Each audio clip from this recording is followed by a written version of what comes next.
اللہ نے ایک مخصوص طریقہ کار کے ساتھ میں وہ طریقہ بھی ضروری ہے اور اللہ کا نام لینا بھی ضروری ہے، کچھ شرطوں کے ساتھ میں آپ کے لیے حلال کر دیا، یعنی تھا حرام، وہ رینج پوری حرام تھی، اس میں سے کچھ حصہ جو انسانوں کی ضرورت تھی اللہ نے کچھ شرطوں کے ساتھ حلال کر دیا، تو کہتے ہیں حلال کرتے ہیں۔ انہیں حلال نہیں کرنا پڑتا، آپ کو گاجر آپ لے کر آتے ہیں، پالک لے کر آتے ہیں، لوکی لے کے آتے ہیں، انہیں حلال نہیں کرنا پڑتا، اس لیے کہ بنیادی تو اصلاً حرام نہیں تھی، بنیادی طور پر حرمت نہیں تھی ان کی کہ جو حلال کرنا پڑے، تو وہاں پر اللہ کا نام لینا ضروری نہیں تھا۔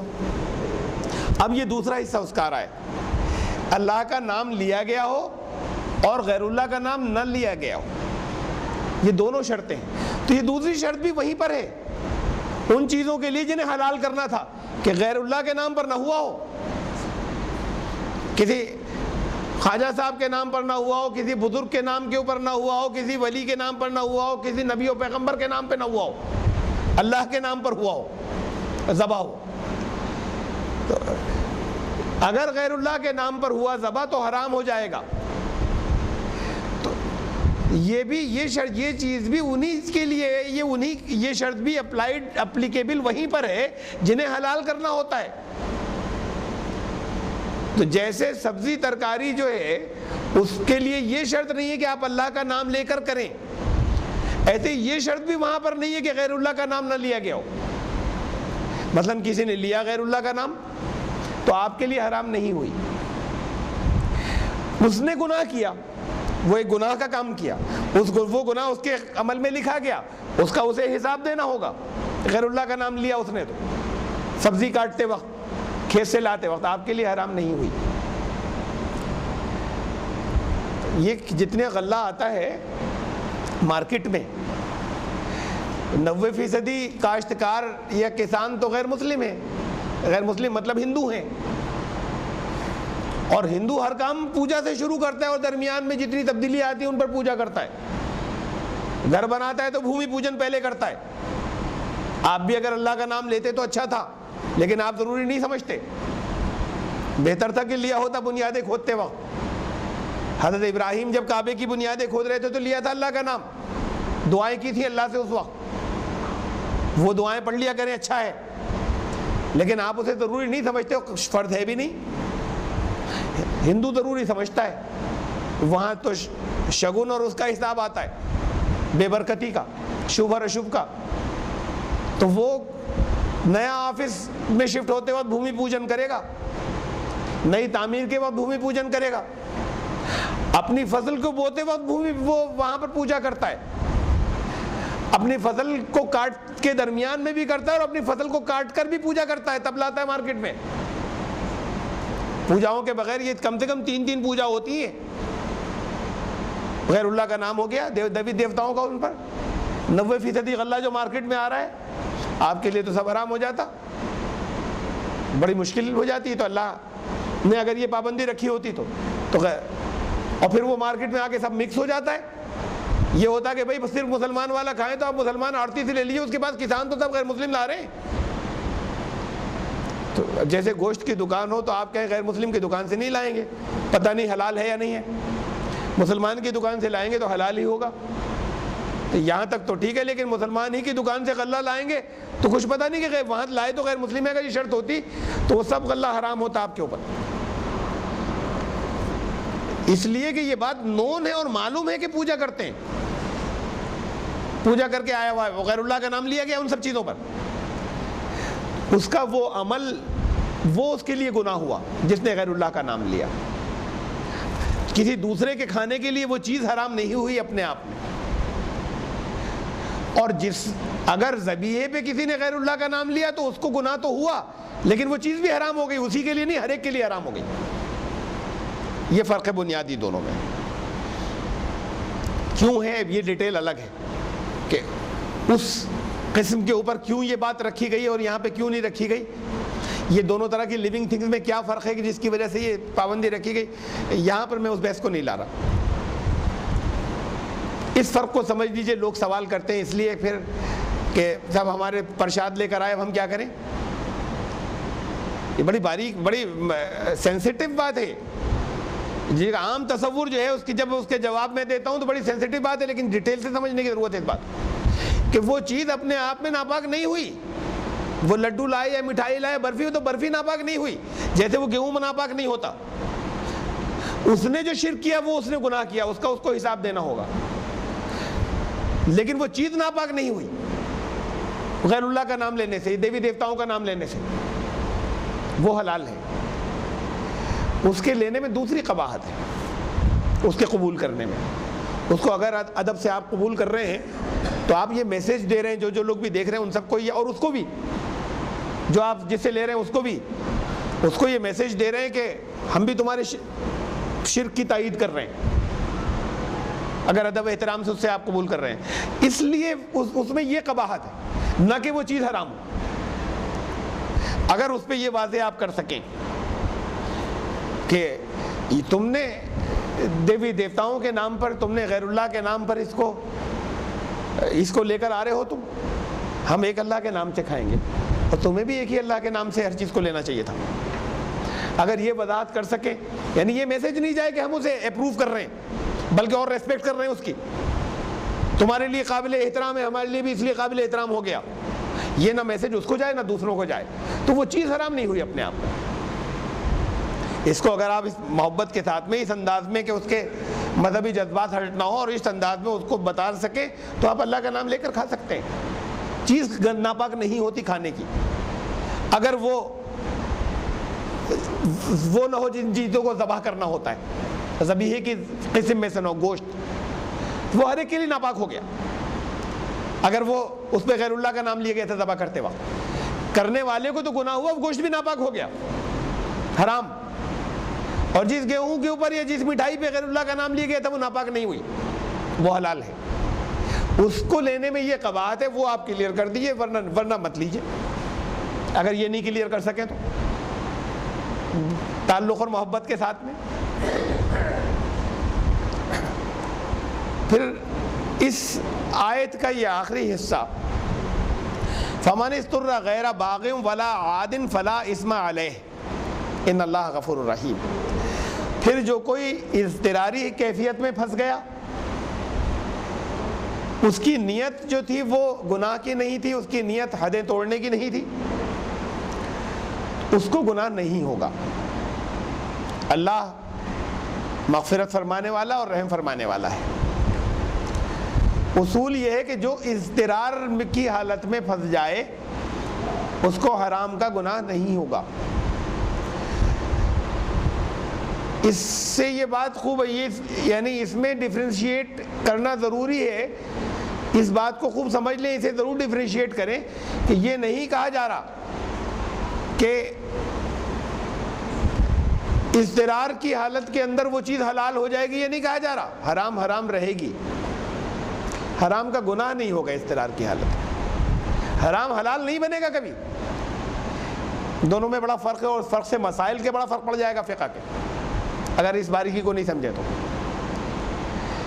کوئی حرام چیز کبھی حلال نہیں ہوگی، چاہے جان کا خوف ہو،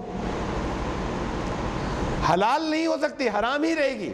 ہاں اس وقت حرام کا گناہ نہیں ہوگا، فلا اسم علیہ، اس پر گناہ نہیں ہوگا. یہ نہیں کہا کہ وہ حلال ہو گئی اتنی دیر کے لیے. حرام کا جو گناہ ہوتا ہے وہ گناہ نہیں ہوگا. اب مثال کے طور پر بعض لوگ یہ سمجھتے ہیں، اور پہلے بہت زیادہ بڑی تعداد سمجھتی تھی، اب کم لوگ، بہت تھوڑے سے رہ گئے جو اب بھی یہی سمجھتے ہیں کہ تصویر حرام ہے. پہلے بہت بڑی تعداد سمجھتی تھی علم والوں کی کہ تصویر حرام ہے، جانداروں کی تصویر. اب بھی اچھے خاصے لوگ سمجھتے ہیں یا کہتے ہیں کہ جانداروں کی تصویر حرام ہے.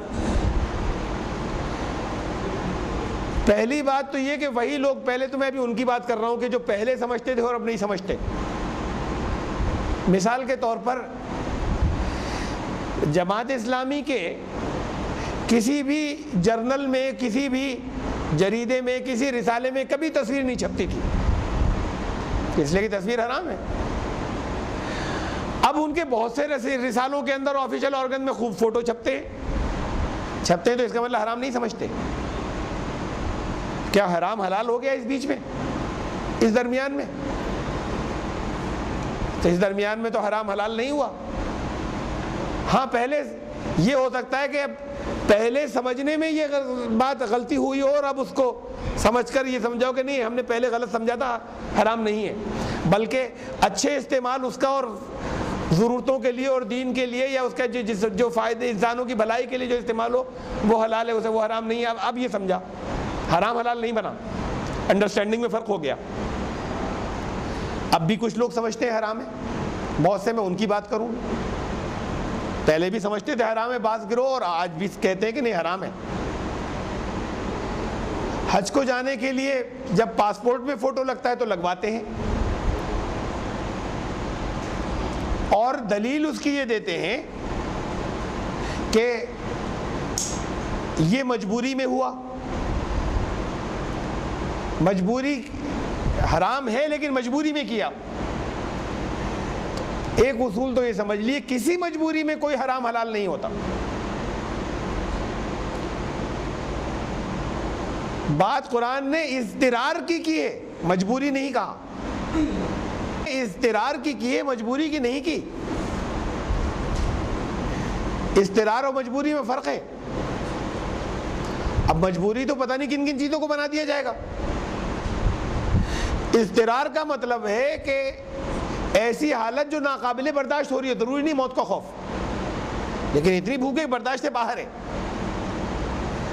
تو اضطرار ہے ایسی بے چینی کی حالت جو برداشت سے باہر ہو رہی ہو، اسے اضطرار کہتے ہیں، اتنی سخت بے چینی۔ مجبوری کو اضطرار نہیں کہتے، ان دونوں باتوں میں فرق ہے۔ اب یہاں مسائل بدل گئے، مجبوری کے اندر حرام کو جائز کرنا شروع کر دیا۔ کسی مجبوری میں کوئی حرام جو ہے ایسا نہیں ہوتا جس پہ گناہ نہ ہو، مجبوری کوئی چیز نہیں ہے۔ اگر ایسی حالت ہے کہ جس میں ایسی بے چینی کی جو ناقابل برداشت ہے تو گناہ نہیں ہوگا، حلال تو تب بھی نہیں ہوگا۔ عام چیزوں کے لیے اور دنیا میں یہاں پر رہنے کی ہماری ضرورتوں جو کھانے سے متعلق ہوں وہاں پر تو اضطرار ہو سکتا ہے، ان چیزوں کے لیے یہ تو عبادت ہے، ایک ضروری عبادت حج اسلام کے ارکان میں سے ہے، جو اسلام کے ارکان میں سے ہے، اور پھر بقدر استطاعت فرض ہے۔ وہ نماز ہے، ہر حالت میں فرض ہے، کوئی استطاعت کا مسئلہ نہیں ہے۔ صحت کا مسئلہ کچھ نہیں، صحت خراب ہے پڑھیے، بہت بیمار ہے بیٹھ کر پڑھیے، اور بیمار ہیں لیٹے لیٹے پڑھیے، چلتے چلتے پڑھیے، پیدل چلتے چلتے پڑھیے، میدان جنگ میں پڑھیے، بات کو نہیں، اسی وقت کسی حالت میں چھوٹ نہیں ہے۔ حج بقدر استطاعت فرض ہے، زکوٰۃ بقدر استطاعت فرض ہے، مال ہے تو دیں گے۔ استطاعت کا مطلب ایک رینج ہے، اگر اس رینج سے کم ویلتھ ہے تو نہیں دیں گے یا انکم۔ حج میں دو چیزیں، بدنی بھی اور مالی بھی، اگر دونوں طریقے سے اگر استطاعت ہے اس میں کئی چیزیں آ گئیں، اگر خرچ اگر اخراجات نہیں برداشت کر سکتے تو فرض نہیں ہوگا، اگر جسم میں قوت نہیں ہے فرض نہیں ہوگا۔ ایسے ہی اگر کوئی ظالم حکمراں کسی جگہ کا شرری مان لیجئے اپنے ہاں یہ قانون بنا دے، ابھی بناتے ہیں نا بعض جگہ مسلمان کہ اگر کچھ لڑکیاں حجاب سے جانا چاہتی ہیں پڑھنے کے لیے تو وہ کہتے ہیں کہ نہ اجازت نہیں ہے، ہمارے یہاں پرمیشن نہیں ملے گی۔ تو ایسے ہی کوئی یہ رول بنائے اور آگے جا کے اس سے زیادہ سختی پر کوئی اتر آئے کہ حج کرنے جانے کی اجازت تو جب ملے گی جب ایک چمچہ شراب چکھیں گے تب حج کو جانے دے سکتے ہیں۔ کوئی شرعی یہ اصول بنا دے دنیا کے کسی بھی عالم سے اس کا فتویٰ دلائیے مجھے کہ جائز ہے، ارے میں نہیں جائیں گے حج کو۔ اس سے یہ استطاعت یعنی یہ ابھی یہ اس میں آ گیا کہ ابھی استطاعت نہیں بچی، ایک حکمراں روک رہا ہے، حرام کام کر کے نہیں جا سکتے ہم۔ جو چیز حرام تھی، شراب حرام تھی، ایک چمچے سے نشہ نہیں ہو رہا، لیکن وہ آپ کو حرام کام کروانا چاہتا تھا، کسی نے قانون یہ بنا دیا اور آپ کے ہاتھ میں نہیں تھا، اس قانون کو توڑ کر آپ جا نہیں سکتے تو مت جائیے۔ دنیا کے کسی بھی عالم سے پہلے یہ فتویٰ دلوا دیجئے کیا اس حالت میں وہ مجبوری کی بات ہے ایک چمچہ شراب پی کر جا سکتے ہیں حج کرنے؟ ارے نہیں جائیں گے، اس لیے کہ استطاعت نہیں ہے، اپنی طاقت نہیں تھی کہ جا سکتے، حرام تو نہیں کر سکتے۔ وہ اضطرار کی حالت نہیں ہے، وہاں پر حج فرض ہی نہیں ہوا۔ کسی حرام کام کو کر کے اس کو نہیں کیا جا سکتا.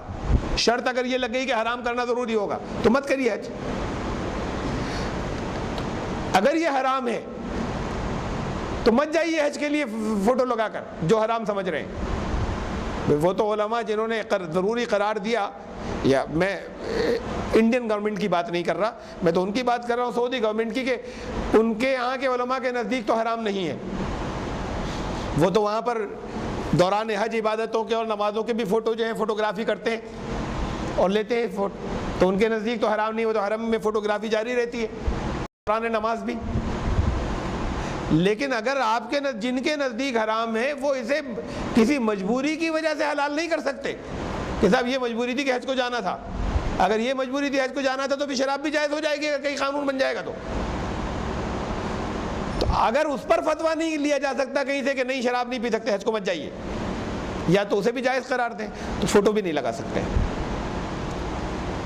اور یا یہ ہوگا کہ فوٹو حرام نہیں ہوگا اس درجے کی کہیں ذہن کے لاشعور کے اندر, کیونکہ انہی عالموں سے جب فتویٰ لینے آپ جا رہے ہیں جو فوٹو لگانے کو مجبوری میں جائز کہہ رہے ہیں اس لیے کہ حرام تھا, وہی عالم شراب ایک چمچہ پینے کی اجازت نہیں دیں گے اس لیے کہ حرام ہے.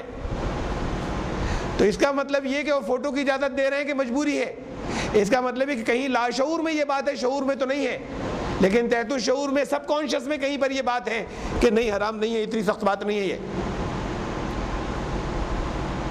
کوئی چیز ایک بات اور سمجھ لی, ایسی نہیں ہے کہ جو کم حرام یا زیادہ حرام ہو. مطلب مکروہ ہو سکتی ہے, جسے حرام نہ کہیں مکروہ ہے, نیچے کا درجہ آ گیا, حرام نہیں ہے. لیکن ایسا نہیں ہے کہ چیزوں کے اندر یہ فرق ہو کہ یہ چیز کم حرام ہے اور یہ زیادہ حرام ہے. حرام تو حرام ہے, نہ کم نہ زیادہ. تو کہیں نہ کہیں ان کے سب کانشیس میں یہ ہے کہ یہ حرام نہیں ہے, اور کانشیس مائنڈ یہ کہہ رہا ہے حرام ہے. یہ کانفلکٹ چل رہی ہے, اس لیے فوٹو کی اجازت دیتے ہیں, اس لیے شراب کی اجازت نہیں دیں گے. کم یا زیادہ کا مسئلہ ہی نہیں ہے اس میں کوئی. تو اضطرار کی حالت میں کا مطلب سخت بے چینی کی حالت ہے, ضروری نہیں کہ جان کا خوف. جو ناقابل برداشت ہو جائیں جس میں حالات, اس میں گناہ نہیں ہوگا حرام کا. حلال نہیں ہوگی کوئی چیز, حرام کا گناہ نہیں ہوگا. اس یعنی یہ باریکی ضرور ذہن میں رہے. لوگوں کے ذہن میں عام طور سے آ جاتا ہے کہ ایسی حالت میں حلال ہے, موت کا خوف ہے, یہ کلمہ کفر کہہ دینا حلال ہے. حلال نہیں ہے, گناہ نہیں ہوگا. اگر فلاں چیز کھا لینا حلال ہے, حلال نہیں ہے, گناہ نہیں ہوگا, اس کو رہے گی حرام. اور اس کے ساتھ میں اصل میں وہ موضوع بھی اسی کے ساتھ ہی آتا ہے, اس لیے اسے بھی سمجھ لیجئے. عزیمت اور رخصت. مثلا جان کا خوف ہے, وہاں پر کسی سے کلمہ کفر کہلایا جا رہا ہے اور جان سے مارنے کی دھمکی ہے. حنفی علماء کہتے ہیں کہ اس جگہ پر یہ رخصت کی بات, دوسرے علماء یہ کہتے ہیں کہ رخصت ہے, کلمہ کفر کہہ سکتے ہیں. حنفی علماء کہتے ہیں کہ رخصت نہیں, ضروری ہے کہ کہہ دیں ورنہ خودکشی ہو جائے گی. وہ جب اللہ نے اجازت دی تو ایسی حالت میں اپنی جان دے دینا خودکشی ہوگی, اس اجازت کا استعمال کریں. تو وہ اس کو ضروری قرار دیتے ہیں, رخصت نہیں کہتے. رخصت کا مطلب پرمیشن ہے بس. تو جب اللہ نے تمہیں کوئی سہولت دی ایسے موقع کے لیے, وہ کہتے ہیں اس کا استعمال ضروری ہے, ورنہ اگر اس وقت نہیں کیا تو خودکشی ہو جائے گی. ایسی حالت میں ایسے بعض اور کیس, رخصت اور عزیمت کا مسئلہ ہی. عزیمت زیادہ اونچے درجات ہم قائم رہے, ہم نہیں کرتے, چاہے جان چلی جائے, وہ بہت اونچا درجہ ہے.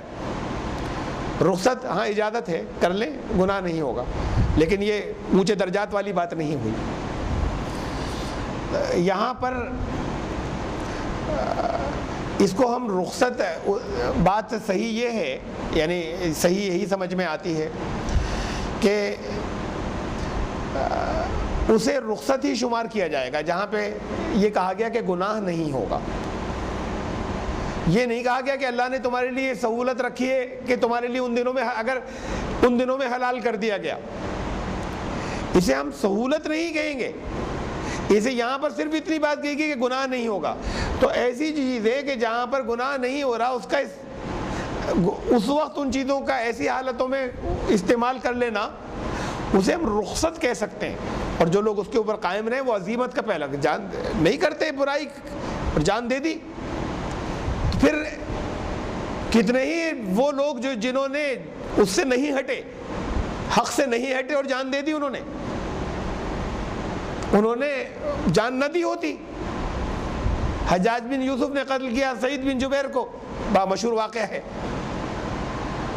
اور آخر وقت تک وہ حق پر قائم رہے, نہیں دی ہوتی جان.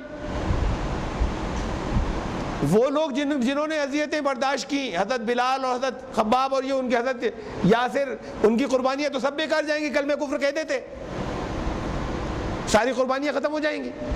ابے کیوں جان دے دی؟ یہ عظیمت کی بات ہے کہ جان دی, لیکن وہ نہیں کہا. جان کا خوف تھا, اتنی مار پڑی اور اتنی تھی کہ اسی میں ختم بھی ہو جاتے, بچ گئے. جن چیزوں سے نکلے بلال اور خباب تو اصل میں تو جان لیوا ہی تھی, بچ کر نکل گئے, اور بعض ان میں سے شہید ہو گئے. حضرت یاسر شہید ہوئے, حضرت سمیہ شہید ہوئی. تو کفر کی بات کہہ دیتے, اس وقت مان لیتے تو گناہ نہیں ہوتا, لیکن عزیمت کا راستہ اختیار کیا. وہ خودکشی نہیں ہوئی, وہ بہت اونچے درجے کی بات ہوئی. ہاں اگر کہہ دیتے, ہوا ایک موقع پر حضرت عمار بن یاسر, ان کو پانی کے اندر غوطے دیے جا رہے تھے, بالکل سر کو اندر دبا کر سانس اندر ختم ہو رہی تھی. اس حالت میں ناقابل برداشت ہو گیا اور ان سے کہا, کفر کی بات کہلوائی گئی, زبان سے نکل گئی. تکلیف جب ناقابل برداشت ہوئی, بے حد سخت اذیت کی حالت میں اللہ کے رسول صلی اللہ علیہ وسلم کے پاس آئے, ذہنی بے چینی اور کرب میں کہ میری زبان سے انہوں نے یہ کہلوا لیا, اور اس وقت جو پانی کے اندر سر رکھ کر غوطہ دے رہے تھے اس وقت میری زبان سے نکل گیا, برداشت نہیں ہوا. تو رسول اللہ صلی اللہ علیہ وسلم نے کہا پھر اگر ایسا کریں تو پھر کہہ سکتے ہو. یہ رخصت تھی, یہ نہیں تھا کہ یہی کرنا چاہیے, یہ رخصت تھی کہ پھر کر سکتے ہو, اجازت ہے اگر اتنی سخت اذیت کی بات تھی تو. اور انہی کے والد جو شہید ہوئے اور انہی کی والدہ جو شہید, وہ عزیمت کی بات تھی, وہ کہ نہیں کہا کلمہ کفر. ان کی حضرت بلال کی اور خباب کی, ان کی جو قربانیاں, اور دوسرے اور جنہوں نے دین کی راہ کے اندر قربانیاں دی, سب عزیمت کی بات تھی, ورنہ کمپرومائز کر لیتے, اجازت تھی اور رخصت ہی نہیں کیا. تو اصل بات یہ ہے کہ گناہ نہیں ہوگا, یہ رخصت ہے. یہ اللہ کی طرف سے ایسی سہولت نہیں دی جا رہی جیسے سفر میں کہا گیا کہ قصر کر لینا. اس کو کہا گیا کہ یہ اللہ کی طرف سے ہدیہ ہے, رسول اللہ صلی اللہ علیہ وسلم نے کہا اسے قبول کرو, سہولت دی ہے تو دین کا مزاج ہے کہ سہولتوں کو اختیار کرو. یہاں پر یہ سہولت نہیں ہے بلکہ رخصت ہے. ان دونوں میں فرق ہو گیا ہے. عام دنوں کے اندر کچھ کر رہے ہیں اور اس میں کوئی چیز ہلکی کر کے دی گئی تو یہ سہولت دی گئی اللہ کی. ایک چیز ممنوع تھی, اس کی بعد مخصوص حالات میں اجازت دی گئی, یہ سہولت نہیں, یہ رخصت ہے. اچھا, پرمٹ کر دیا گیا, رخصت ہے, گناہ نہیں ہوگا. تو ان دونوں میں فرق جو ہے یہ سمجھ لینا بھی ضروری تھا کہ یہ ایسی حالت کے اندر خالی رخصت ہوگی, گناہ نہیں ہوگا, وہ چیز حرام رہے گی اپنی جگہ پر. اضطرار کی حالت میں, کسی مجبوری میں نہیں. اب جگہ جگہ مجبوری میں بہت سے مسائل اس میں آ جاتے ہیں, کہاں سے لائے مجھے نہیں معلوم, علم والے ہیں وہ جانے. لیکن بہت سی مجبوریوں کا تذکرہ ہوتا ہے کہ مجبوری کے اندر فلاں, یہ تو مجبوری تھی اس لیے مجبوری میں فلاں چیزیں جائز. کسی مجبوری میں کوئی چیز جائز نہیں ہوتی. اضطرار کی حالت میں گناہ نہیں ہوتا, جائز تو ہوتا ہی نہیں, ناجائز ہی رہتا ہے, لیکن اس ناجائز کا گناہ نہیں ہوتا. جائز کا تو لفظ ہی غلط ہے استعمال کرنا, وہیں جائز کا لفظ استعمال ہوتا ہے جگہ جگہ فقہ میں. مجبوری کی حالت میں فلاں فلاں چیزیں جائز, اور مجبوری کی حالت میں یہ بھی نہیں ہوتا کہ گناہ نہ ہو, ہر مجبوری میں نہیں ہوتا ایسا. اضطرار کی حالت میں جہاں ایسی سخت بے چینی ہو جو برداشت نہ ہو رہی ہو, بچے بھوک سے تڑپ رہے ہیں, چاہے اپنے اوپر بھوک نہیں ہے, نہیں برداشت ہو رہا. فائنانس کے حساب سے گھر کے حالت ایسے ہو گئے کہ لگاتار کسی ایک وقت میں تو برداشت کر جاتا, لیکن لگاتار 2 مہینے اور 3 مہینے سے حالات چل رہے ہیں کہ ناقابل برداشت جا رہے ہیں, برداشت نہیں ہو پا رہا. اس میں بعض وہ چیزیں استعمال کی جو منع تھی, جو اپنی جگہ پر, لیکن استعمال کر لی, یہ اس جگہ پہ یہ رخصت گناہ نہیں ہوگا. اضطرار کی حالت میں، ضروری نہیں کہ جان کا خوف، ایسی بے چینی جو برداشت نہ ہو رہی ہو، اسے اضطرار کہتے ہیں. فمن اضطر غیر باغ ولا عاد فلا اثم علیہ، تو گناہ نہیں ہوگا. ان اللہ غفور الرحیم، اللہ مغفرت فرمانے والا ہے اور اللہ رحم فرمانے والا ہے. ہمیشہ مغفرت کے معنی میں نے سمجھائے ہیں پہلے بھی، پھر اس بات کو یہاں پر دوبارہ سمجھ لیں. مغفرت کا مطلب معافی نہیں ہے. جگہ جگہ لکھا ہوتا ہے اکثر کہ اللہ معاف فرمانے والا ہے. اللہ تمہاری مغفرت فرمائے کا مطلب اللہ تمہیں معاف کر دے. معافی الگ لفظ ہے قرآن میں جو عربی کا عفو سے بنا ہے، عفو سے معافی بنا ہے. عفو اللہ کی ایک صفت ہے، اللہ معاف فرمانے والا ہے، اس کو کہا جاتا. مغفرت کا مطلب معافی نہیں ہے. مغفرت کا مطلب کور کر دینا اور ڈھک دینا، چھپا دینا. اتنے پیجز جو ہیں نامہ عمل کے بند کر دیے گئے، چھپا دیے گئے، حساب ہی نہیں ہوگا. یہ مغفرت ہے. معافی یہ ہے کہ حساب تو سب کا ہو رہا ہے، لیکن جاؤ چھوڑا، اتنا حصہ معاف کر دیا. ان دونوں میں بہت فرق ہے، بہت فرق ہے. بہت بڑی چیز ہے مغفرت. کتنی چیزیں کتنی غلطیاں میری ایسی ہے کہ جو میں نہیں چاہتا کہ میری بیوی کو معلوم ہو، میری وائف کو پتہ چلے. میں نہیں چاہتا میرے دوستوں کو معلوم ہو. میں نہیں چاہتا میرے پیرنٹس یا والدین تک پہنچے. میں نہیں چاہتا کہ میرے ملنے والوں کے علم میں آ جائیں. ہو جاتی ہیں غلطیاں ایسی ہر ایک کی زندگی کے اندر، ایسی کہ جو نہیں چاہتے کہ دوسروں کو پتہ چل جائیں. اللہ نے ڈھکی ہوئی ہیں. لیکن ایک دن آئے گا جب سب کا عمل سب کے سامنے آ جائے گا، سب ننگے ہوں گے ایک دوسرے کے سامنے. ہر ایک کو ایک دوسرے کے سامنے شرمندہ ہونا ہوگا. وہ ساری چیزیں جو یہاں پر چھپ کر نکل گئی وہاں سب سامنے آ جائیں گی کہ یہ کیا تھا. بہت پارسا بنتے تھے، رسول اللہ صلی اللہ علیہ وسلم کے سامنے آئیں گی کہ یہ تھے ان کے عمل. وہاں سب کے سامنے شرمندگی ہوگی، حساب ہوگا، پھر چاہے معاف کر دیا جائے. اور مغفرت یہ ہے کہ کسی کے سامنے نہیں آئے گی، اس کا حساب ہی نہیں ہوا. بہت بڑی بات ہے. وہ جنہیں ہم نہیں سمجھتے، ہم نہیں چاہتے کہ کسی کو معلوم ہو، اس دن بھی معلوم نہیں ہوں گے. یہ ہے مغفرت. اس کا حساب ہی نہیں ہوگا، وہ بند کر دی گئی، ڈھک دیا گیا. تو مغفرت بہت اونچی بات ہے معافی سے. معافی تو یہ حساب لیا اور معاف کر دیا. مغفرت یہ کہ حساب ہی نہیں ہوا، کسی اور کو بھی نہیں پتہ چلنے دیا، بس اللہ کو معلوم تھا، کسی اور کے بھی علم میں نہیں آیا. یہ ہے مغفرت. اللہ مغفرت فرمانے والا ہے. جب اللہ غلطیوں کو، یہ گناہ نہیں ہوگا، اللہ غلطیوں کو ڈھکنے والا ہے.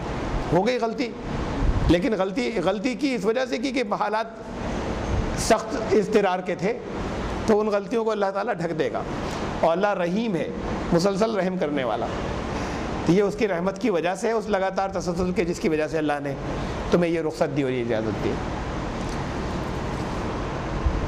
بس یہ ایک آیت. اور ان الذین یکتمون ما انزل اللہ من الکتاب ویشترون به ثمنا قلیلا فاولئک ما یاکلون فی بطونہم الا النار ولا یکلمهم اللہ یوم القیامۃ ولا یزکیہم ولہم عذاب علیم. اولئک الذین اشتروا الضلالۃ بالہدی والعذاب بالمغفرۃ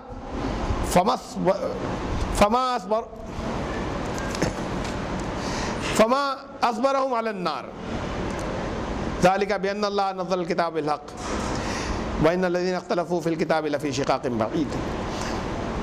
جو لوگ چھپاتے ہیں کتاب میں جو کچھ اللہ نے نازل کیا اس کو یا اس میں سے، اور اس سے بہت تھوڑا سا مال حاصل کر لیتے ہیں، کمائی کر لیتے ہیں، وہ لوگ وہ ہیں جو اپنے پیٹوں میں آگ داخل کر رہے ہیں. وہ نہیں کھاتے سوائے اس کے کہ آگ.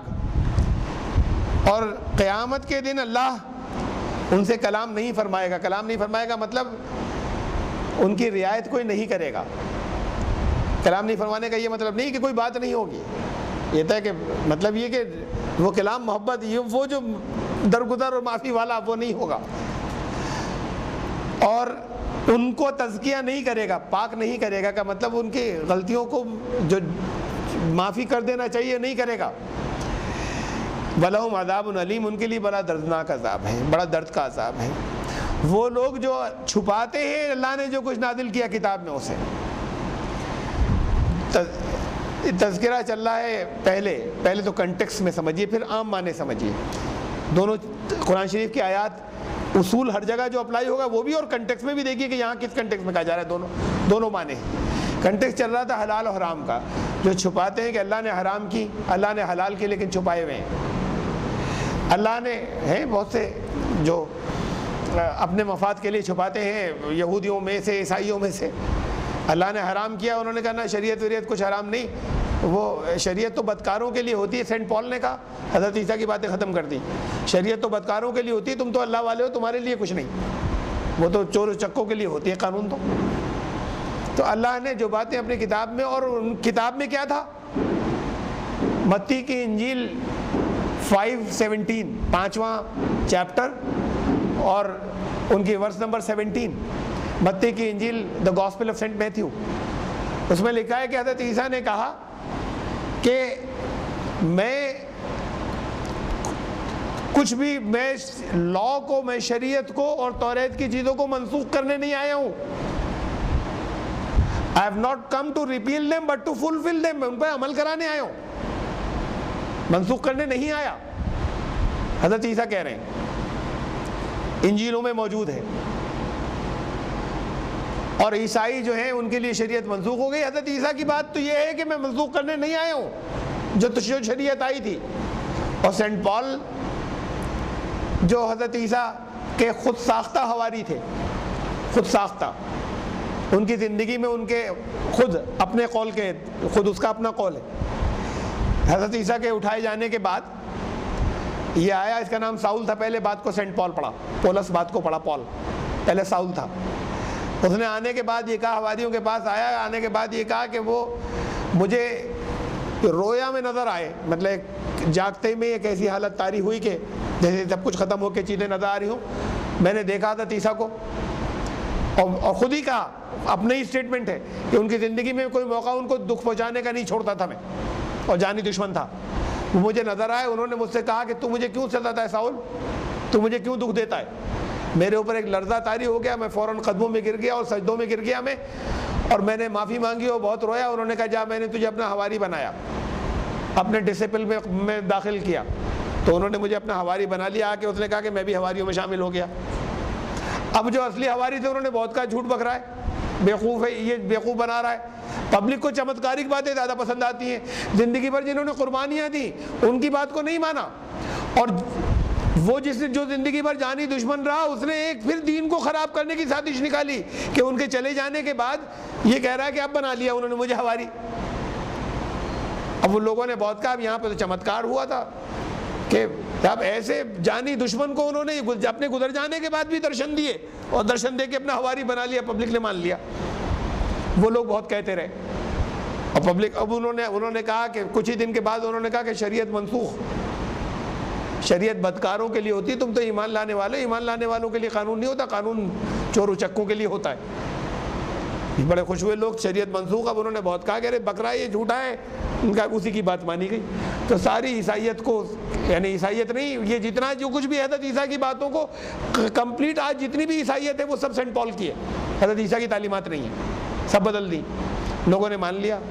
اب آج کی انجیل میں حضرت عیسیٰ کی زبانی یہ موجود ہے کہ شریعت منسوخ نہیں ہوگی، میں منسوخ کرنے نہیں آیا، میں اس پہ عمل کرانے آیا ہوں۔ اور سینٹ پال صاحب کہہ رہے ہیں منسوخ ہو گئی۔ لوگ سینٹ پال کی بات مان رہے ہیں، حضرت عیسیٰ کی نہیں مان رہے جو آج کی انجیلوں میں لکھی ہوئی۔ تو اب پادری صاحب جو ہے وہ سینٹ پال کی باتیں سنا رہے ہیں، اس کو نہیں سناتے کسی کو۔ اللہ نے جو اپنے کلام میں نازل کیا تھا اسے چھپا رہے ہیں، دھڑا دھڑ انجیلیں بیچ رہے ہیں، تو اپنے پیٹوں میں وہ آگ بھر رہے ہیں، وہ جہنم کی آگ اپنے پیٹوں میں۔ ایسی بات چاہے وہ پادریوں کے ہاتھ ہوئی ہو، اور چاہے وہ پنڈتوں کے ہاتھ ہوئی ہو، چاہے وہ مولویوں کے ہاتھ ہوئی ہو، جہاں بھی اگر اللہ کے کلام کی کوئی بات انہوں نے چھپائی ہے اپنے کسی نفع کے لیے، تو وہ جہنم کی آگ بھر رہے ہیں، اپنا وہ نفع نہیں ہے، وہ جہنم کی آگ ہے جو اپنے پیٹوں میں بھر رہے ہیں، چاہے وہ جو کوئی ہو۔ یہ اصول کسی ایک اس کے لیے نہیں تھا، میں تو مثال خالی عیسائیوں کی تھی کہ وہ آگ جو ہے وہ اپنے پیٹوں کے اندر داخل کر رہے ہیں۔ انہوں نے گمراہی خرید لی ہدایت کے بدلے۔ خرید لی کے مطلب جو کچھ کمایا انہوں نے، وہ پیسے نہیں کمائے، انہوں نے ہدایت کی، یہ ہوا یوں سمجھ لو کہ انہوں نے پیسوں، انہوں نے اس چیز کو بیچ کر جو کچھ وہ انہوں نے چھاپا، یا یہ کہ جو کچھ لوگوں کو دیا اس کے پیسے وصول کیے، تو وہ جو کچھ انہوں نے دیا وہ یوں سمجھو کہ انہوں نے ہدایت چھوڑ دی اور گمراہی جو ہے وہ خرید لی، وہ پیسے۔ اور انہوں نے مغفرت چھوڑ دی اور عذاب خرید لیا. یعنی یہ کہا گیا کہ ان لوگوں کی مغفرت نہیں ہوگی, ان کے عیبوں کو چھٹایا. فما اصبرهم علی النار, بہت تعجب کے انداز میں کہا گیا ہے کہ کیسے صبر کیے بیٹھے ہیں آگ کے اوپر, یعنی آگ پر راضی ہیں آگ کو کھانے کے اوپر. کیسی باتیں کر رہے ہیں, یہ دین کو چھپاتے ہیں. اللہ کے کلام میں سے کچھ بھی چھپانا, اللہ کی باتوں میں سے کچھ بھی چھپانا, کسی بھی طرح کی بات ہو. میں ایک مثال دوں چھپانے کی. اب مجھے ایک پوسٹر سود کے خلاف شائع کیا ہوں. وہ جگہ جگہ ہم چاہتے تھے کہ مسجدوں میں لگ جائے. اس پہ جو ٹائٹل تھا, مین ٹائٹل, وہ ذرا اسٹرائکنگ تھا بہت, کہ ہر ایک فوراً متوجہ ہو جائے. جہنمی مسلمان اور کوشچن مارک تھا اور تعجب کا نشان تھا. یہ اس کا جہنمی مسلمان, سوالیہ نشان اور تعجب کا نشان. اس کے بعد پھر وہ تفصیلات تھی نیچے کی. ہم نے چاہا کہ اسے علماء وقت سے بھی اپروو کرا لیں وہاں کے مقامی, تو ذرا زیادہ لوگوں کے لیے قابل قبول ہو جائے گا, بڑی تعداد کے لیے. لیکن یہ معلوم ہوا کہ مسلمانوں میں بڑی زبردست سود لینے کی نہیں, مطلب سود پر روپیہ بانٹنا اور سود وصول کرنا, یہ بڑی تعداد مسلمانوں میں خالی اسی کی کمائی کا کھا رہے ہیں. صرف یہی مین دھندا ہے ان کا, اور وہ غیر مسلم نہیں مسلمان ہیں. چل رہا ہے ایسا خوب, نے کہا کہ کم از کم ایجوکیٹ تو کریں لوگوں کو. تو اب انہوں نے اپروو کرنے سے پہلے تو پڑھا بھی نہیں, بڑی مشکل بھگانا چاہا بہت کچھ اس پر. کیا جو صاحب لے کر گئے تھے ہمارے وہاں کے ایک بڑے عالم کے پاس, وہ پہلے تو ناراض ہوئے, خفا ہوئے, یہ ہوئے, کچھ نہیں, وہ وقت نہیں دے رہے تھے, بڑی مشکل سے وقت دیا. پھر انہوں نے سوال کیا آپ کو حق کس نے دیا, یہ سب پرمیشن کی اختیار کس نے دیا کہ آپ یہ سب کریں. اب یہ سود کو روکنے کے لیے اگر کوئی چیز چھاپی جائے تو یہ اختیار پوچھا گیا کہ آپ کو اختیار کیا ہے, حق کیا ہے کرنے کا. یہ تو انہوں نے کہا ہمیں اللہ کے رسول نے اختیار دیا. بڑے انہوں نے نہ اس سے دیکھا کہ آپ کو, کہا کہ ہاں اپنے آخری خطبے میں کہا تھا کہ جو باتیں سود کے بارے میں کہا تھا, اور یہ کہا تھا کہ جس تک پہنچے وہ دوسروں تک پہنچا دیں. تو یہ اختیار وہ دے گئے ہمیں, اس لیے ہم نے کیا ہے. ہم چاہتے ہیں کہ آپ بھی تائید کر دیں. بڑے بمشکل انہوں نے کہا کہ چھوڑ جائیے. اور پھر ہم بہرحال جب دوبارہ گفتگو میں تو انہوں نے کہا کہ پہلے تو اسے کاٹیے عنوان کو. یہ تب ایک آدھ لائنیں درمیان کی بھی بدلوا دی انہوں نے. اس بنیاد پہ بدلوائیں کہ مسلمان کبھی جہنمی نہیں ہوگا, ممکن نہیں ہے. یہ بات آپ اس کے لیے نہیں لکھ سکتے, اگر لکھیں تو یہ تفصیل میں لکھیے کہ اس کو کچھ سزا دے کر بہرحال بالآخر تو جنت میں جانا ہی ہے. یہ تفصیل بھی لکھیے ساتھ میں. یہ عنوان نہیں دے سکتے, اور درمیان میں بھی یہ تفصیل لکھنا ضروری ہے, ورنہ میں اس پہ سائن نہیں کروں گا. کیا ہم نے, ان کے سائن کو ہم زیادہ ضروری سمجھ رہے تھے, میٹر بڑا ڈائلیوٹ ہو گیا, بڑا ہلکا ہو گیا. اب بات یہ ہے کہ ان سے یہ بھی ہوئی بات. انہوں نے کہا کہ جو گئے تھے بات کریں, انہوں نے کہا حضرت اصل میں تو آپ کو یہ باتیں, شہر میں مسلمان بڑی تعداد میں سودی کاروبار کر رہے ہیں جن کا صرف یہی بزنس ہے کہ وہ سود پر روپیہ دیتے ہیں اور سود کماتے ہیں, وصولتے ہیں. تو آپ کا اسٹیٹس تھا اور آپ کا مقام تھا اور آپ کی ذمہ داری تھی کہ آپ لوگوں نے کہا ہم کہتے رہتے ہیں. کب کہتے ہیں, ان کا کہ ہم نے عید کے دن کہہ دیتے ہیں, مطلب انہوں نے کہ سال 2 سال کا کبھی نام لیا, ہم فلاں موقع پہ کہتے ہیں یہ بات. ارے بھائی تب اگر ہم عام کرنا چاہیں, یعنی یہ بار بار کہنے کی بات نہیں ہے. یہ کہا, ہم نے کہا تھا سال بھر پہلے فلاں موقع پہ. بہرحال وہ اس کا میٹر ڈائلیوٹ کیا. اب دیکھیے قرآن کیا کہہ رہا ہے. میں تو صرف یہ بتانا چاہ رہا ہوں کہ یہ کہاں جائیں گے, اور کیا کہ قرآن کریم کیا کہہ رہا ہے. قرآن یہ کہہ رہا ہے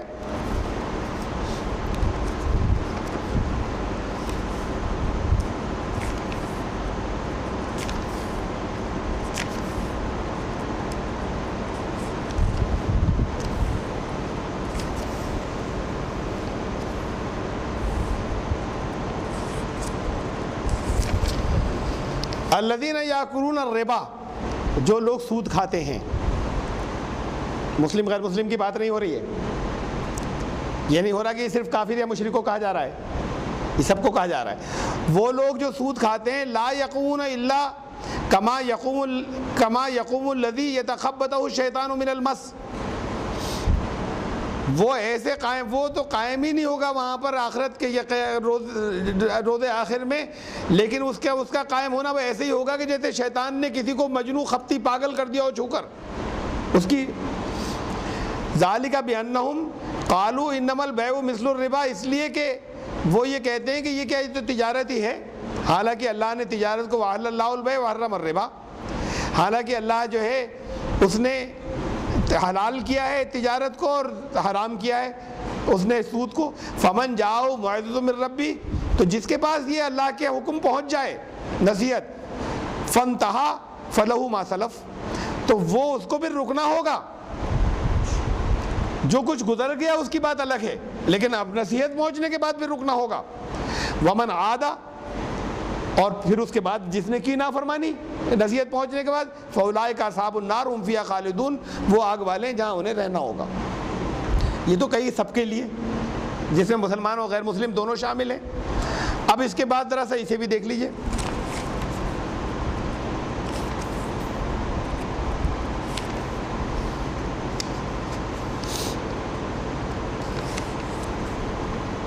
یا ایھا الذین آمنوا، اب خطاب کس سے؟ اے ایمان لانے والو.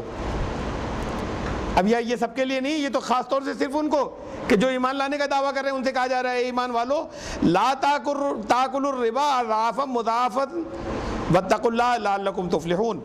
اے ایمان لانے والو، یہ بڑھتا چڑھتا سود کھانا چھوڑو، تقوی اختیار کرو تاکہ تم فلاح پاؤ. واتقوا النار التی اعدت للکافرین، اور اس آگ سے بچو جو کافروں کے لیے تیار کی گئی ہے. اے ایمان لانے والو، یہ سود کھانا چھوڑو اور تقوی اختیار کرو اور اس آگ سے بچو جو کافروں کے لیے تیار کی گئی ہے. یعنی مطلب یہ ہوا کہ اگر سود کھانا نہیں چھوڑا تو اس آگ میں جاؤ گے جو کافروں کے لیے تیار کی گئی ہے. یعنی اس کا مطلب ہوا کہ ایمان والے شمار نہیں ہوگے، کافر شمار ہوگے. تو قرآن تو ایمان لانے والوں کو خطاب کر کے کہہ رہا ہے، ان لوگوں کو جو سود پر اپنی کمائی دے رہے ہیں اور سود وصول کر رہے ہیں اور جنہوں نے اپنا یہ بزنس بنا رکھا ہے. قرآن یہ یہاں پر تو خطاب ان سے کہ ایمان لانے والوں تم اس آگ کے اندر جلو گے جو کافروں کے لیے تیار ہوئی ہے اگر تم نے سود کھانا نہیں چھوڑا. اور اس سے پہلی آیت میں یہ کہا تھا کہ حکم پہنچ جانے کے بعد اگر نہیں چھوڑا، سود کھانا اگر نہیں چھوڑا حکم پہنچ جانے کے بعد، تو وہ آگ والے لوگ ہوں گے، جہنم والے ہوں گے اور ان کو وہیں رہنا ہوگا. ہم فیہا خالدون. اب اسے کیا کہا جائے؟ اسے چھپانا نہیں کہا جائے گا کہ انہوں نے کہا کہ ہم اسے نہیں، یہ شائع نہیں کریں گے جب تک آپ یہ نہیں کاٹیں گے، جب تک آپ یہ نہیں طے کر دیں گے کہ ارے سب سود کے اور چیزوں کے بارے میں نہیں کہا ہے. قرآن نے سود کھانے کے بارے میں یہ کہا ہے، سود لینے کے بارے میں یہ بات کہی ہے کہ چاہے ایمان لانے والے ہوں کافر شمار ہوں گے، چاہے ایمان لانے کا دعویٰ کرتے ہوں، اگر وہ سود لینا حکم لینے کے آنے کے بعد نہیں چھوڑیں گے تو جو قرآن نے اس معاملے میں یہ بات کہی ہے اور آپ کہہ رہے ہیں کہ نہ اسے کاٹو، یہ نہیں جانے دیں گے ہم. یہ ساتھ میں لکھو کہ ایمان والے جو ہیں وہ تو اگر کچھ سزا ملی تو جنت میں آخر میں جو جائیں گے ضرور، یہ ساتھ میں لکھنا ضروری ہے. عنوان بھی کاٹیے. عنوان ہم نے فیصلہ کن انداز میں نہیں لکھا تھا کہ مسلمان جہنمی، ہم نے تو کوشچن مارک لگا کے اور اس کے اوپر ایکسکلیمیشن مارک بھی لگایا تھا، تعجب کا نشان بھی، کہ مسلمان جہنمی، اور پھر قرآن کی آیات لکھی تھی اس کے بعد، یہی آیات دی تھی. اس میں قرآن کہہ رہا ہے ایمان لانے والوں سے کہ ایمان لانے والوں اگر نہیں چھوڑا تو اس آگ سے ڈرو جو کافروں کے لیے تیار کی گئی. قرآن ایمان لانے والوں کو خطاب کر کے کہہ رہا ہے کہ جہنم میں جلو گے تم، اور یہ کہہ رہا ہے کہ وہیں رہنا ہوگا اگر حکم آنے کے بعد تم نے یہ سود کو لینا نہیں چھوڑا اور سود کی کمائی کھانا نہیں چھوڑی. تو یہ قرآن یہ ان چیزوں کے اندر یہاں پر بھی آ جائے گی کہ اگر یہ کہہ رہے ہیں کہ نہیں ایمان لانے والوں کے لیے نہیں کہا گیا ہے، ٹھیک ہے سودی کمائی کرتے، اب منہ سے نہیں کہہ رہے کرتے رہے، لیکن پھر یہ کہ جو یہ کہہ رہا ہے کہ قرآن یہ کہہ رہا ہے تو وہ اس کو نہیں جانے دے رہے، اس کو ڈائلیوٹ کروا رہے ہیں. اگر بھی قرآن کہہ رہا ہے نہیں یہ تو نہیں، ایسے نہیں جائے گی یہ بات. تو پھر یہ کیا کر رہے ہیں یہ لوگ؟ یہ دین کو چھپانا ہوا ہے، دین میں سے چھپا رہے ہیں چیزوں کو، یہ جو اللہ نے اپنے کلام میں نازل کیا ہے. اس بات کو بہت سخت زبان کے اندر اللہ نے اپنے کلام کے اندر فرمایا کہ وہ لوگ جو کتاب کے اندر جو چھپاتے ہیں، جو اللہ نے جو کچھ نازل فرمایا وہ اس کے اندر وہ چھپاتے ہیں، انہوں نے ہدایت کے بدلے گمراہی خرید لی اور مغفرت کے بدلے عذاب کا سودا کر لیا۔ کیسی بات ہے، کیسا صبر کیے بیٹھے ہیں، کتنا برداشت ہے ان کو کہ آگ کا سودا کر رہے ہیں، یہ آگ کی کتنی برداشت ہے ان لوگوں کو۔ یہ بڑے تعجب، ایسا اس وجہ سے ہوا کہ کہ اللہ نے تو اس کتاب کو حق کے ساتھ نازل فرمایا تھا، اور حق کے خلاف اگر کچھ ہے اور کمپرومائز ہے تو وہ باطل ہے، تو حق یہی ہے جو کچھ ہے۔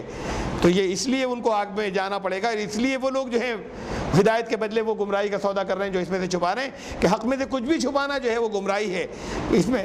وَإِنَّ الَّذِينَ اخْتَلَفُوا فِي الْكِتَابِ لَفِي شِقَاقٍ بَعِيدٍ، اور جنہوں نے اس کتاب میں جو کچھ اللہ نے بتایا اس سے اختلاف کیا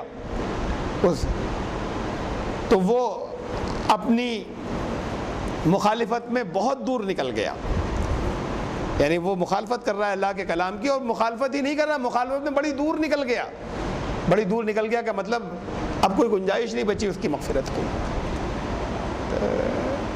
اللہ تعالی ہمیں اس جرم سے بچائے۔ بہت سخت بات ہے کہ جہاں ہم کتاب کو چھپانے والے بنیں، اللہ کے کلام کو، اور اللہ کے کلام کو دوسروں کو نہیں پہنچانا یہ بھی چھپا نہیں ہے، اس کو بھی چھپانا کہیں گے۔ یہ پوری کی پوری کتاب چھپا لینا ہوا، وہ چند احکام کو چھپا تھا۔ تو اللہ سے دعا ہے کہ ہم اس کو چھپانے والے نہ ہوں، ہم اس کو پھیلانے والے ہوں، اور اس کی ہر بات صاف صاف کھول کر بیان کرنے والے اور دوسروں کو بتانے والے بنیں۔ دعا کریں۔ الحمدللہ رب العالمین والصلاۃ والسلام علی نبی صلی اللہ تعالی۔ ربنا فاغفر لنا ذنوبنا وکفر عنا سیئاتنا وتوفنا مع الابرار۔ ربنا اغفر لنا ذنوبنا واسرافنا فی امرنا، اے اللہ ہماری غلطیوں کو ڈھک دیجئے، اور اس کام میں ہم سے جو زیادتیاں ہو گئی ہیں، جو کچھ بھی آپ نے ہمارے ذمہ داریاں کی تھی اس میں ہم سے جو زیادتیاں ہو جاتی ہیں، اے اللہ ان زیادتیوں سے درگزر فرمائیے۔ واسرافنا فی امرنا، ان زیادتیوں کو بھی سے اس کی وجہ سے جو ہماری گناہ مرتب ہوئے اللہ اسے بھی ڈھک دیجئے۔ وثبت اقدامنا، اور ہمیں ثابت قدم رکھی، وانصرنا علی القوم الکافرین۔ اور اللہ یہ قرآن جو ہے یہ ہمارے لیے اس کو شفا بنا دیجئے، اسے رحمت بنا دیجئے۔ اے اللہ یہ شفا ہماری دنیاوی جتنی ہماری پریشانیاں ہیں وہ بھی امراض ہی ہیں، وہ بھی بیماریاں ہیں، ان کے لیے بھی اسے شفا بنا دیجئے۔ اور آپ نے کہا ہے شفا اسے، تو پھر وہ ان کے لیے بھی شفا ہے۔ اور اللہ اس کلام کو ہمارے باطن کے لیے بھی شفا بنا دیجئے۔ جتنے باطنی امراض ہیں وہ بھی بیماریاں ہی ہیں، اور وہ بیماریاں جو ہیں ان بیماریوں کو یہ کلام دور کرنے والا ہے، اسے شفا بنا دیجئے۔ اور اللہ یہ شفا تو جب ہوگا، یہ شفا کہ جب اس دوا کو استعمال کیا جائے گا، اور نسخے کو کہ اللہ دوا رکھی ہے اور استعمال کرنے والے نہیں ہیں، دوسروں سے کہتے ہیں کہ یہ دوا ہے اور سارے امراض کی دوائیں خود استعمال نہیں کرتے۔ اے اللہ ہمیں اپنے امراض میں اسے استعمال کرنے کی توفیق عطا فرمائے۔ اے اللہ ہم اسے چھپانے والے نہ بنے، اسے پھیلانے والے بنے، اسے فروغ دینے والے بنے، اسے ظاہر کرنے والے بنے، اسے لوگوں تک پہنچانے والے بنے، چھپانے کے مجرم نہ بنے، ہم کافر قرار نہ پائیں آپ کی عدالت میں۔ اے اللہ ایمان لانے والے کہہ کر بہت سے لوگ آپ نے اپنے کلام میں فرمایا کافر قرار پائیں گے، تو اے اللہ ہمارا وہ انجام نہ ہو، ہمارا خاتمہ بھی ایمان پر ہو، اور ہماری زندگی جو ہے وہ ایمان والوں کی زندگی لکھی جائے۔ ایسے جرم ہمارے نہ ہوں کہ ہم ایمان والا اپنے آپ کو کہتے ہوں اور ایمان والوں کے اندر ہمیں نہ گنا جائے۔ ہم اس سے آپ کی پناہ مانتے ہیں۔ ربنا تقبل منا انک انت السمیع العلیم، اے اللہ آپ سننے والے ہیں اور علم رکھنے والے ہیں، اس کو ہم سے قبول فرمائیے۔ ربنا وجعلنا مسلمین، اللہ کہ اللہ ہم سب کو اپنا فرما بردار بنا دیجئے۔ وارنا مناسکنا، اور ہمارے مناسک کو ہمارے لیے درست کر دیجئے۔ وارنا مناسکنا، ہمارے مناسک درست کر دیجئے۔ وارنا مناسکنا وتب علینا، اور اللہ ہماری طرف متوجہ ہوئیے، ہماری توبہ کو قبول فرمائیے۔ انک انت التواب الرحیم، آپ توبہ قبول فرمانے والے، آپ رحم فرمانے والے ہیں۔